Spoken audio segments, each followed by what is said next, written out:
একজন মানুষ মারা যাওয়ার পরে এমন অবস্থায় থাকে, সে যেই হোক, বিশ্ব নবী জানিয়েছেন লোকটা কবরে এমন অবস্থায় থাকে 24 ঘন্টা নিজের চিন্তায় থাকে যে আল্লাহ আমার জন্য কেউ কিছু পাঠায় কিনা।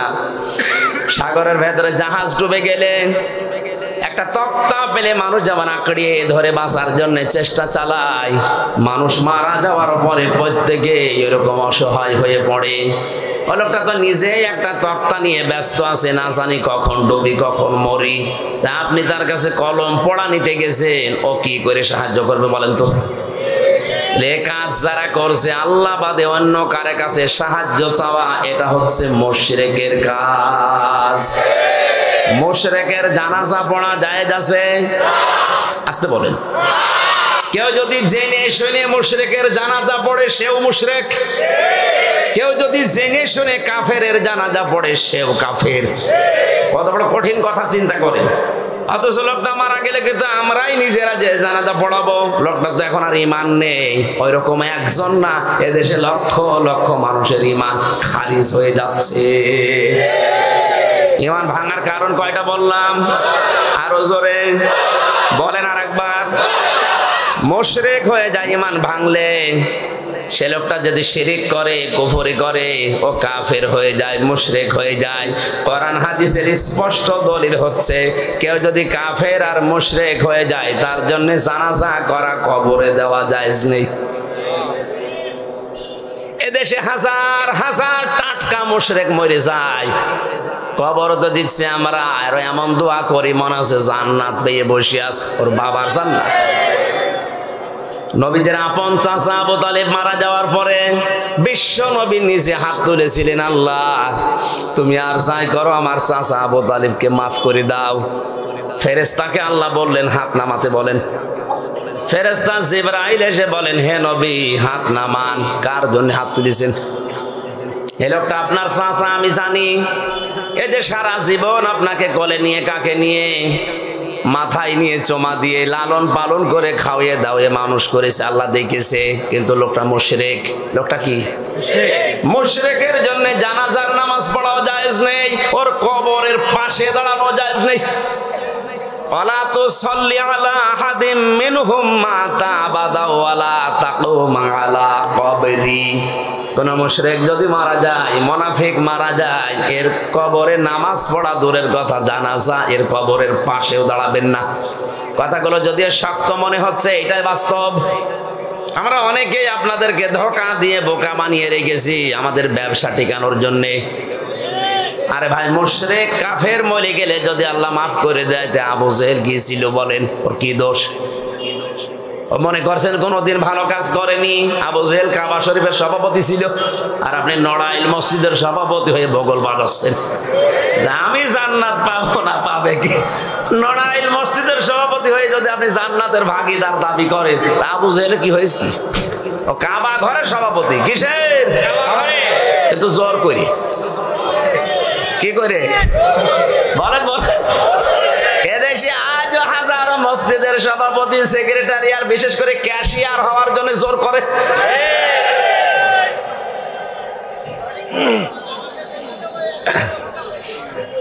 আপনাদের সমাজ বলে না, সব জায়গায় একটাই চলছে। আমি যে ঈমান ভাঙার কারণ 10টা বলেছিলাম, প্রথমটায় তো সমস্যা হয়ে যাচ্ছে। আল্লাহ পাক ওই সময় কোরআনের সূরা তাওবার 113 নম্বর আয়াতটা নাযিল করেছিলেন, এটা ইবনে কাসিরে পাবেন। মা কানা লিন নাবিয়্যি ওয়াল্লাযীনা আমানু আইয়াস্তাগফিরু লিল মুশরিকিন ওয়ালাউ কানু উলি কুরবা ইলা আখিরি আয়াত। আল্লাহ পাক বলেন, হে নবী কার জন্য হাত তুলেছেন? হাত নামান। আমি এতদিন কোনদিন আপনার দোয়া ফেরত দিয়েছি না? এমন হয়নি। বিশ্ব নবী জীবনে একটা দোয়া শুধু ফেরত পেয়েছিলেন। নড়াইলবাসী বিবেক খাটান, বুদ্ধি খাটান, জীবনে লোকটা 63 বছরে শুধু একটা দোয়া আল্লাহ ফেরত দিয়েছে। চাচা মুশরিক তার জন্য দোয়া করছিল কবরের পাশে দাঁড়িয়ে। বাকি জীবনে আমি কোনোদিন রাহিকুল মাকতুম পুরাটা পড়ে দেখেছি উনি হাত তুলেছে মোনাজাতে কবুল হয়নি এমন একটা ঘটনাও জীবনে নেই। এমনকি বিশ্বনবী জীবনে শুধু মনের ভেতরে যদি কামনা করতেন আল্লাহ এটা হলে ভালো হতো, সঙ্গে সঙ্গে কবুল হয়ে গেছে। মক্কা থেকে হিজরত করার পর মদিনাতে যাবার পরে তিনি নামাজ পড়েছিলেন বাইতুল মুকাদ্দাসের দিকে মুখ করে 17 মাস। কয় মাস? কাবা শরীফ যদি এই দিকে হয়, এই দিকে মনে করেন কাবা, বাইতুল মুকাদ্দাস এই দিকে, পুরাটা ঘোরা। 1 মাস 2 মাস 17 মাস নামাজ পড়তে পড়তে একদিন আসরের নামাজের সময় মনে করছিলেন আল্লাহ সারা জীবন আমি কাবার দিকে মুখ করে নামাজ পড়ি, মদিনাতে আসার পরে আমার এখন নামাজ পড়া লাগছে পুরা উল্টা দিকে। রব্বুল আলামিন তুমি যদি একটু আমার এই মনের আকাঙ্ক্ষাটা বুঝতে, আমি যদি কাবার দিকে নামাজ পড়তে পারতাম তাহলে আমার একটু শান্তি বেশি লাগতো। 2 রাকাত নামাজ হয়ে গেছে। এই শিক্ষিত মানুষেরা কান খাড়া করে মিলান, যারা ধোঁকা দিয়ে বোকা বানায় আপনাদের মিলান। নবীজির 2 রাকাত নামাজ হয়ে গেছে, শুধু আকাশের দিকে একটু তাকিয়েছিলেন। বাজনারা তাকাল্লুবা ওয়াজহিকা ফিস সামা ফালানুওয়াল্লিয়ান্নাকা কিবলাতান তারদাহা ফাওয়াল্লি ওয়াজহাকা শাতরাল মাসজিদিল হারাম। নবী আপনি আকাশের দিকে তাকিয়েছেন নামাজের ভেতরে, আমি বুঝেছি আপনি কি বলতে চান। আসরের নামাজ 2 রাকাত হয়ে গেছে, ওই দিকে ঘুরে নামাজের ভেতরেই বাকি আপনি ঘুরে পড়েন কাবা শরীফের দিকে। বাংলার মুসলমানেরা ভাবেন তো নামাজের ভেতরে উনি অলরেডি ঘুরে বাকি 2 রাকাত নামাজ পড়লেন। উনি তো মুখ দিয়ে বলেনও না, শুধু মনের ভেতরে একটু আকাঙ্ক্ষা এসেছিল, হ্যাঁ যদি কাবার দিকে মুখ করে নামাজ পড়তে পারতাম তাহলে আমার ভালো লাগতো আরো বেশি। বলেন তো নামাজের ভেতরে 2 রাকাত হয়ে গেছে, 2 রাকাত বাকিটা ঘুরে পড়েন, এরকম করলে আপনি ইমাম সাহেবের সাথে নামাজ পড়বেন? শুধু আকাঙ্ক্ষা কামনা এসেছে, তামান্না ছিল মনের ভেতরে, কবুল করে নিয়েছে। সে একই মানুষ নিজের আপন চাচা মারা গেছে, কবরের পাশে দাঁড়িয়ে হাত তুলে দাঁড়িয়ে আছে, আর নবীজি হাত তোলার সঙ্গে সঙ্গে তার চোখে পানি চলে আসতো। মানে হাত তুলে শুধু দাঁড়িয়ে আছে না, তাফসিরে ইবনে কাসিরের ভেতরে আছে নবীজির চোখ দিয়ে বেয়ে বেয়ে পানি পড়ছিল। বিশ্ব নবীর দৃশ্য দেখে এরপরও আমার আল্লাহ নরম হননি, বলেন হে নবী হাত নামান তাড়াতাড়ি। কার জন্য হাত তুলিছেন? লোকটা মুশরিক, শুধু আপনি না, এই তাকান, মা কানা লিন নাবিয়্যি ওয়াল্লাযিনা আমানু, শুধু নবী না, এ দুনিয়ায় যত ইমানদার কিয়ামত পর্যন্ত আসবে কোন মুশরিকের জন্য তাদের দোয়া করা জায়েজ নেই। এ ফতোয়া আমি বানালাম, কথা বলে না কেন? ওয়ালাউ কানু উলি কুরবা, যদি ওই মুশরিক আপনার নিকট আত্মীয় হয়, এটা আপনার চাচা আল্লাহ ভালো করে জানে, কিন্তু লোকটা মুশরিক। কোন কারণে আপনি মুশরিকের জন্য দোয়া করেন আমার কাছে? নবী ইব্রাহিমের দোয়া পর্যন্ত আল্লাহ কবুল করেনি, বাবা মুশরিক, কথা বলেন ঠিক কিনা? আর আমরা ভাড়া করা মাওলানা নিয়ে মুশরিকের জন্য দোয়া করাবো, আল্লাহ কবুল করে নেবে। এতে নবীর আপন চাচা কি হয়েছে? তো এই সহজ বিষয় বুঝে আসেন। আপনার ইমানই যদি ভেঙে যায়, নষ্ট হয়ে যায়, আপনি আর যাই করেন এখন থেকে সিদ্ধান্ত নিয়ে যান যে জীবনে যদি একেবারে আমার জীবন শেষ হয়ে যায় তাহলে কোনদিন শিরিক করব না। হ্যাঁ, রাজি আছেন? সিদ্ধান্ত নিয়ে বাড়ি যাবেন। আল্লাহ যেটা পারে ওইটা অন্য কেউ পারে, বলেন পারে? সুতরাং তাবিজ যাদের আছে, এ তাবিজ এখনই খোলা লাগবে। তাহলে ওয়াজ শুনে বাড়ি চলে যাবেন মানে, দেখি তাবিজ আছে কার, হাত তোলেন তো। ও এলাকায় এটা চলে না মনে হয়, হ্যাঁ?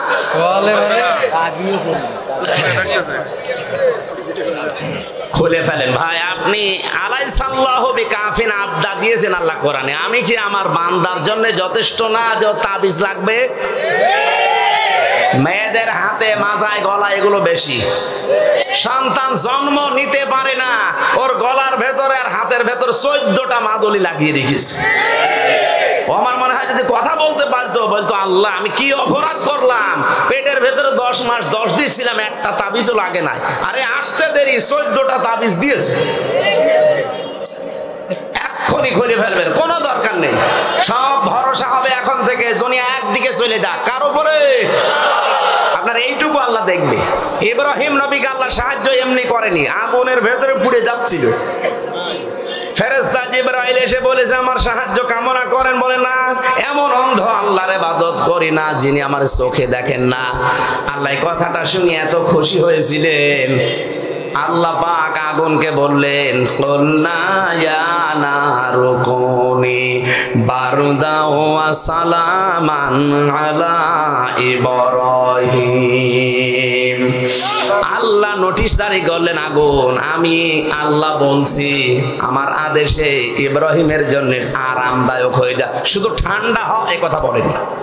সালামান শব্দটা আছে তাফসিরে মুফাসসির লিখেছেন আল্লাহ পাক ওই সময় যদি সালামান শব্দ ব্যবহার না করতেন আগুন এত বেশি ঠান্ডা হয়ে যেত, তখন আবার লেপ তোষক লাগতো গরম করার জন্য। যদি সালামান না দিতেন একটু বেশি গরম থেকে যেত, তখন ফ্যান লাগতো, এসি লাগতো ঠান্ডা করার জন্য। এমন শব্দ দিয়েছিলেন আল্লাহ ইব্রাহিমের ইমানের দিকে তাকিয়ে। নবী ইব্রাহিম আগুন থেকে 40 দিন পরে বের হওয়ার পরে নাতিরা জিজ্ঞাসা করেছে দাদা কেমন ছিলেন? বলে দুনিয়ায় আমি যতদিন হায়াত পেয়েছি প্রায় 900 বছরের উপরে, এই 900 বছরে শুধু আরামে শান্তিতে ছিলাম মাত্র 40 দিন। জোরে বলে আল্লাহু আকবার। আগুনের ভেতরেও আল্লাহ শান্তিতে রাখতে পারে তার ইমানের কারণে। আর আমাদের ইমান এমন অবস্থায় গেছে শান্তি সব আকাশে উঠতেছে। হযরত মুসা আলাইহিস সালাম যখন 3 দিক থেকে ঘেরা, সামনে সমুদ্র, পেছনে ডানে বামে সব ফিরাউনের শত্রু দিয়ে ঘেরা, সাথে যারা ছিল তারা কিন্তু নিরাশ হয়ে গিয়েছিল, না মনে হয় ধরা পড়ে গেলাম। হযরত মুসা নবী এরকম কঠিন পরিস্থিতিতেও বলেছিলেন কাল্লা, কখনো না, ইন্না রাব্বি সায়াহদিন, অবশ্যই আমার রব আমাকে পথ দেখাবে। তার ইমানের শক্তির দিকে তাকান, পেছনের শত্রু ডানে বামে সব শত্রু, আর সামনে বিশাল সমুদ্র গেলেই মরা লাগবে। এই কঠিন পরিস্থিতিতে সাথে যারা ছিল সব খেয়ে হারিয়ে ফেলেছে, আর মনে হয় বাঁচা গেল না। হযরত মুসা কঠিন পরিস্থিতিতেও তার ইমানটা নষ্ট করেননি, তিনি এক বাক্যে বলেছিলেন কাল্লা, কখনো না, ইন্না রাব্বি সায়াহদিন, অবশ্যই আমার আল্লাহ আমাকে পথ দেখাবে। এই যে সিন শব্দটা দিয়েছে আয়াতের মাঝে, সিন সাফা কদ লাম, এরকম 13টা শব্দ আছে আরবি গ্রামারে। কোন বাক্যের আগে যদি সিন আসে, সাফা আসে, কদ আসে, বুঝতে হবে ওটা খুব তাড়াতাড়ি বোঝানোর জন্য ব্যবহার হয়। হযরতে মুসা সাথীদেরকে বললেন সায়াহদিন, শুধু ইয়াহদিন বললে অর্থ হয়ে যেত। সায়াহদিন বলে জানিয়েছেন অবশ্যই আমার আল্লাহ আমাকে সাহায্য করবে, এবং আমার বিশ্বাস এ সাহায্য আসতে বেশি দেরি নেই। এ কথা বলার সঙ্গে সঙ্গে জিবরাইল এসে বলেছে ওয়াওহাইনা ইলা মুসা আন আলকি আসাকা ফাইদা হিয়া ইলা আখিরি আয়াত। হযরত জিবরাইল এসে মুসার কাছে ওহী নাযিল করেছে, মুসা নবী আপনার হাতে যে লাঠি আছে এইটাই ব্যবহার করেন। বিশাল সমুদ্র লাঠি দিয়ে রাস্তা বানানো যায়, এটা মানুষের কল্পনায় আসে। কোন মানুষ যদি সত্যি আল্লাহর উপরে পাকা ইমানদার হয়ে যায়, একটা খেজুরের ডাল দিয়েও আমার আল্লাহ তরবারের মতো কাজ করাতে পারে। ইমানটা হওয়া লাগবে নির্ভেজাল, আমার ইমান যেন ভেঙে না যায়। ইমান প্রথমে ভেঙে যায় কোন কারণে? শিরক করলে। বলেন কোন কারণে? এখন একটা একটা করে 10টা বলতে গেলে সময় চলে যাবে। আমি 4 নাম্বারটা একটু গুরুত্বপূর্ণ, এটা বলছি। আছেন তো আপনারা? বুঝতেছেন? 4 নাম্বার ইমান ভাঙার কারণ, বিশ্ব নবীর আদর্শ বাদ দিয়ে পৃথিবীর অন্য কারো আদর্শ পেয়ে যে লোকটা খুশি হয়ে আছে, ওর ইমান ভেঙে গেছে। বাংলাদেশে জরিপ চালাবেন এই আয়াতের উপরে, 100 ভাগের প্রায় 85 জন লোক ফেল করবে। কথা আপনি হয়তো টের পাননি কোন ওজন কথা বললাম। এ দুনিয়াতে যারা বিশ্ব নবীকে বাদ দিয়ে অন্য কারো আদর্শ পেয়ে খুশি থাকবে, ওর ঈমান নষ্ট হয়ে গেছে, ভেঙে গেছে। আপনি এবার নিজের দিকে তাকিয়ে বলেন তো আপনার অবস্থা কোন জায়গায়? না, নেই। কয়েকদিন আগে জরিপ পেয়েছিলাম এই দেশের একটা, সেখানে লেখা পেয়েছি এই দেশের 100 জনের মাত্র 15 জন বিশ্ব নবীকে একমাত্র আদর্শ মনে করে, বিশ্বাস করে চলে। বাকি 85% মানুষ সব টানা নানায় আছে। 15 জনের ভেতরে আপনাকে পাওয়া যাবে না। আপনি আছেন ওই 85 জনের ভেতরে যে টানা নানা করে চলে, তার ভেতরে। নিজের কাছে প্রশ্ন করে আপনি উত্তর খুঁজে পাবেন আশা করছি। আমাদের ঈমান যেন ভেঙে না যায়, বলেন আমিন। কোরআনে কারীমের গুরুত্বপূর্ণ একটা সূরা, সূরা তাওবা, 129টা আয়াত আছে। আমি মাত্র একটা আয়াত পড়েছি, সবগুলো হয়তো শেষ হবে না, এজন্য অর্ধেক করছি তাফসীর। ইন্নাল্লাহা আশতারা মিনাল মুমিনিনা আনফুসাহুম। খুব খেয়াল করে শুনবেন, জরুরি কথা, বেশি সময় লাগে না। নবীজি জীবনের সর্বোচ্চ ভাষণ দিয়েছিলেন মাত্র 27 মিনিট, অথচ আজ বিশ্ব তার এই 27 মিনিটের বক্তব্যের কুল কিনারা খুঁজে পাচ্ছে না। এর উপরে পিএইচডি হয় মানুষের, এর উপরে ডক্টরেট করে। কি বলেছিলেন মাত্র 27 মিনিটে, এর কুল কিনারা খুঁজে পাওয়া যায় না, এত কথা এর ভেতরে আছে। আমরা এরকম 27 ঘন্টা না, মাত্র কয়েক মিনিটের ভেতরে তার মূল থিওরি গুলো বলছি, মিলাবেন। অবশ্যই আমি আল্লাহ, কে বলছে? ইন্নাল্লাহা, অবশ্যই আমি আল্লাহ, ইশতারা, ক্রয় করে নিয়েছি না ক্রয় করে নেব? বলেন বলেন। ক্রয় করে নিয়েছি, অতীতের শব্দ, এটা মাঝি।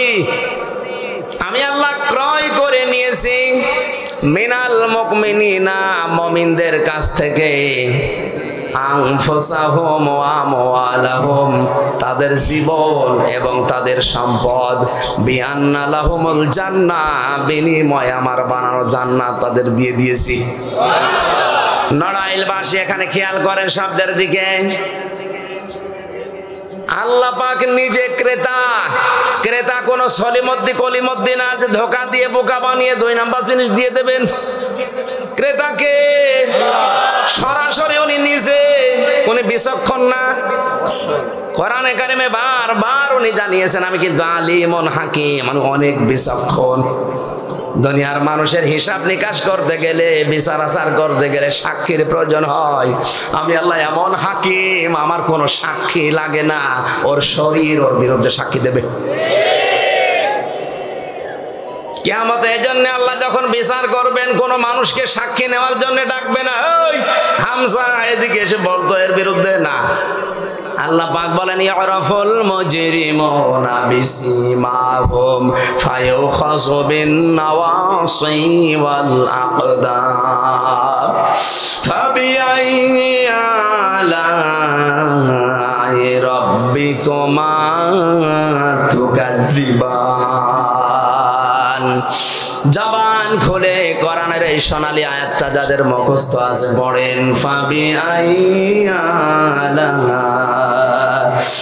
রাব্বিকুমা তুকাযযিবান। কিয়ামতে অপরাধীদের চুল ধরে আর পা ধরে সামনে নিয়ে আসা হবে। পৃথিবীর প্রত্যেকটি অপরাধী যারা, তাদের অপরাধগুলো চেহারার ভেসরে ভেসে উঠবে। কারো চেহারা হবে শুকুরের মতো, কারো হবে কুকুরের মতো, কারো হবে সাপের মতো, কারো হবে ব্যাঙের মতো। পৃথিবীতে যে যেই ধরনের অপরাধ করেছে, ওই অপরাধটার প্রবণতা যার ভেতরে বেশি থাকবে, ওই চেহারা তাকে দান করা হবে। বলেন নাউজুবিল্লাহ। শুকুরের চরিত্র যাদের, নিজের স্ত্রীকে মেয়েকে নিয়ে অনুষ্ঠানে যায়, বিভিন্ন জায়গায় নিজে কচু খেতে ওদের ছেড়ে দেয়, রাহেলিল্লাহ দিয়ে দিয়েছে। আজ হাজারো মানুষ এখানে বসে আছে, নিজের বউকে, মেয়েকে, বেটার বউকে আরো সুন্দর করে বিভিন্ন অনুষ্ঠানে নিজে ছেড়ে দিয়ে এক জায়গায় বসে গল্প করে। এর চরিত্র হচ্ছে শুকুরের চরিত্র। যদি এখনো খাস পর্দায় ফিরে না আসে, ও যতই নামাজ পড়ুক, রোজা রাখুক, হজ করে আসুক, আল্লাহর কসম ওর আকৃতি থাকবে না। কিয়ামতে ওর আকৃতি হবে শুকরের মতো। এই আয়াতটা অনুযায়ী বাংলাদেশের শুকরের আকৃতি পাওয়ার মতো আমার ধারণায় প্রায় 70 জন। এক কথা বলেন না কেন? আপনি হিসাব করে মিলান। নামাজ ফরজ মনে করে পড়ে, রোজা ফরজ মনে করে রাখে, পর্দা যে একটা ফরজ ওটা গুরুত্ব তো দেয় না, মনেও করে না যেটা তো ফরজ বিধান। মেয়েরা যারা এসেছেন, আপনি রাস্তাঘাটে যাবেন না তা না, চাকরি বাকরি করবেন না তা না, করতে পারেন, বাজারে যেতে পারেন, রাস্তাঘাটে আসবেন, অনুষ্ঠানে যাবেন, কিন্তু 3টা বিষয় লক্ষ্য করা লাগবে। আবার নাফি বয়তি কন্যা ওয়ালা তাবাররাজনা তাবাররুজাল জাহিলিয়াতিল উলা। তাফসিরে খাসেন মুফাসসির লিখেছেন, মেয়েরা যখন রাস্তাঘাটে আসে তখন ওরা তাবাররুজ করে বের হয়। তাবাররুজের অর্থ 3টা। কয়টা? মেয়েরা রাস্তাঘাটে আসলে ওদের সাজগোজ বেড়ে যায়। যে সমস্ত মেয়েরা বাড়িতে থাকেন ময়লা সয়লা কাপড় পরে, বাইরে আসলে আপনার সাজগোজ বেড়ে যায়, বুঝবেন আপনার ভেতরে তাবাররুজ আছে। এটা জাহিলি যুগের মেয়েদের স্বভাব। বলেন নাউজুবিল্লাহ। 2 নম্বরে যে মেয়েরা রাস্তাঘাটে এসে 8-7 পোশাক পরে বের হয়, কোথায় সে 4 পিস, কোথায় গেল 3 পিস, কোথায় 2 পিস, এখন চলছে 1 পিস। এরকম চলতে থাকলে কিছুদিন পরে দেখবেন নেই পিস। বলেন নাউজুবিল্লাহ। রাস্তাঘাটে ওরা আসলে ওরা তখন মাঝে হেলাদোলা করে চলে মানুষের নজর আকৃষ্ট করার জন্য। এই 3টা যে গুণ বললাম, কোন মহিলার ভেতরে থাকলে ওরে জান্নাতের ঘ্রাণ পর্যন্ত আল্লাহ দেবে না। অন্তত নড়াইলবাসী যারা আছে মেয়েরা, আল্লাহ যেন এই আয়াতটা মেনে চলার তৌফিক দেন। বলেন আমিন। কিয়ামতে আল্লাহ যে হাকিম বিচারক, কারো কাছে সাক্ষী চাইবেন? বলেন বলেন। প্রতিটি অপরাধীর অপরাধ তার শরীরের ভেতরে, চেহারার ভেতরে ভেসে উঠবে। আয়াতটা পড়ার পরে তো আপনার মাথা তো নিচু হয়ে যাওয়া দরকার। না জানি কত কি করেছি, কিয়ামতে চেহারা কিন্তু থাকবে না। এত সুন্দর চেহারা গুলো কিয়ামতে একটাও রাখবে না। দুনিয়ায় যে যে ধরনের অপরাধ করেছে, অপরাধটাই শরীরের ভেতরে ভেসে উঠবে। হয়তো ওগুলো আল্লাহ দেখায় না, তাই কেউ বুঝতে পারে না।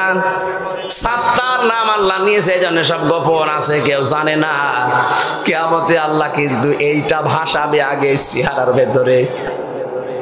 যারা বেপরদায় চলে ওদের চেহারা হবে শুকরের মতো। যারা হিংসা নিয়ে চলে, দেখবেন 2টা কুকুরকে খাবার দিয়েছেন, একটাকে যা দিয়েছেন মরণ পর্যন্ত খেলেও ফোরাতে পারবে না, এরপরও পাশেরটায় হামলা দেয়। এক কথা বলছে না কেন? নিজের সম্পদ আছে, নিজের বাবার যা আছে, মরণ পর্যন্ত খেলেও ফোরানোর কথা না, এরপরও জনগণেরটাই হামলা দেয়। এদের আকৃতি থাকবে না, যতই ফেরে সুয়াস দিক, এই আকৃতি হবে কি আমাদের কুকুরের মতো। যারা মানুষের ক্ষতি করে বেড়ান, সাপের মতো আকৃতি পাবেন। সাপ একটা মানুষকে সবল দেয়, লোকটা মারা যায়, সাপের কোনো লাভ হয় না, মাঝখান থেকে লোকটার জীবন শেষ। কথা বলে না কেন? এদেশে কত মানুষ এখন আছে সকালবেলা উঠেই ধান্দায় থাকে, কারে বাঁশ দেব, কারে বিপদে ফেলবো, কারে ধরিয়ে দেব, এই ধান্দায় থাকে। নিজের তো কোনো লাভ হয় না, মাঝখান থেকে লোকটা 10 বছর জেল হয়ে যায়। জেলখানাতে এখনো মনে হয় 100 জনের 70 জন মানুষ ঠিক এই অপরাধ এরকম 2 নাম্বারি কাজে চলছে, কিচ্ছু জানে না। পাশের বাড়ির ছেলের মধ্যে একটা ধর্ষণ মামলা থেকে 4টা বছর তার জীবন থেকে আপনি নষ্ট করে দিলেন, একটা ধোয়া মিথ্যা তুলে। কথা বলে না, কসম করে বলছে কোরআনের, আপনি আকৃতি থাকবে না, এখনই পাল্টাবে আপনার আকৃতি। আল্লাহ শুধু সাত্তার নামটা নিয়েছে, এই জন্য আমাদের চেহারার ভেতরে অপরাধ গুলো ভেসে ওঠে না। কিয়ামতে আল্লাহ কিন্তু ভেসে ওঠাবে বিচার করার জন্য।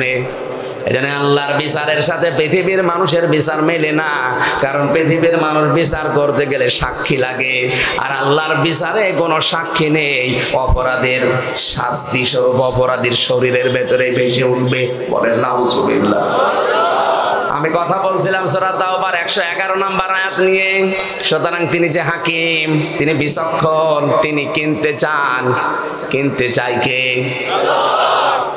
কাছ থেকে কিনবে আল্লাহ? মিনাল মুমিনিনা, মুমিনদের কাছ থেকে।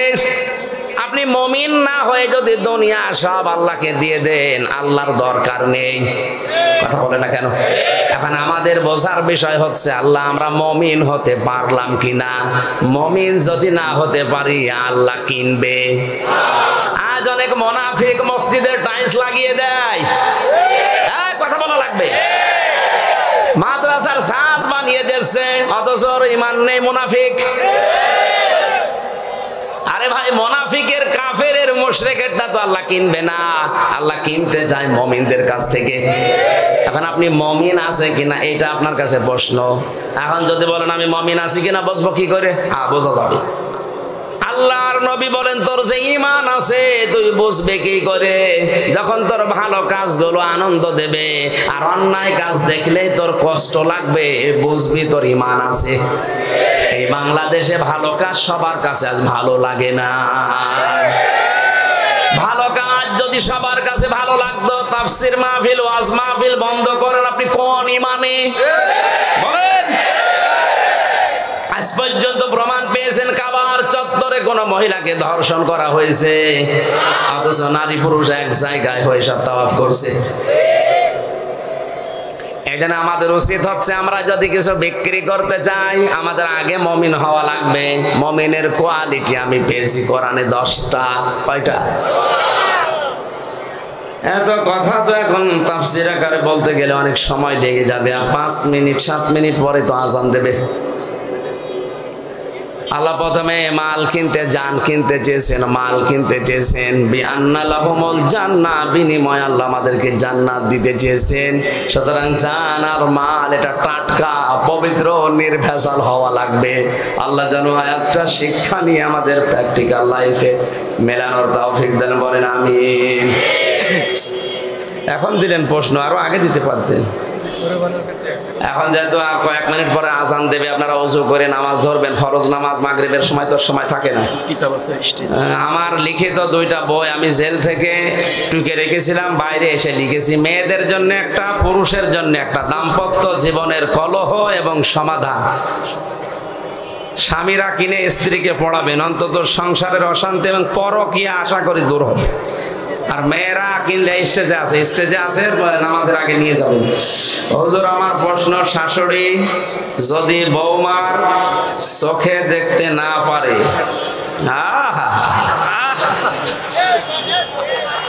বৌমার সাথে শুধু পাল্লা দেয়, তাহলে আমার কর্তব্য কি? কোন মহিলা গো এটা? দেখছি, দাঁড়ান আপনার কি করা যায় দেখছি। চোর যদি চুরি করে তারপরে হাদিস দেয়, তাহলে কি সে ইমানদার? কি বলে? এটার প্রশ্ন তো বুঝি নাই। আমার জিনিস যদি কেউ চুরি করে, তাহলে কি কাল কিয়ামতের মাঠে আমার সেই জিনিস আপনি পেয়ে যান? প্রতিনিয়ত কেউ যদি কারো মনে কষ্ট দেয়, তাহলে কি সে ইমানদার থাকে? কষ্ট দেওয়ার কারণে কবিরা গুনাহ হবে। যদি মাফ চেয়ে না নাই, কিয়ামতে আপনি ধরতে পারবেন। নামাজ রোজা রেখে যদি লোকের সামনে বলে বেড়ায়, তাহলে কি এ মানুষ দেখানো ইবাদত কবুল হবে না? মানুষের জবানের হেফাজত করা কতটুকু প্রয়োজন? প্রশ্নগুলো ভালো আরো আগে দিতে পারতেন। এই মোনাজাতটা করি, আল্লাহুম্মা আমিন। আগামী 9 তারিখ না তো 8-9 মার্চ মাসের 9 তারিখ বা 8 তারিখে কাশীপুরে আমার মাহফিল আছে চেয়ারম্যান সাহেবের ওখানে, রাতের বেলা ইনশাআল্লাহ যাবেন।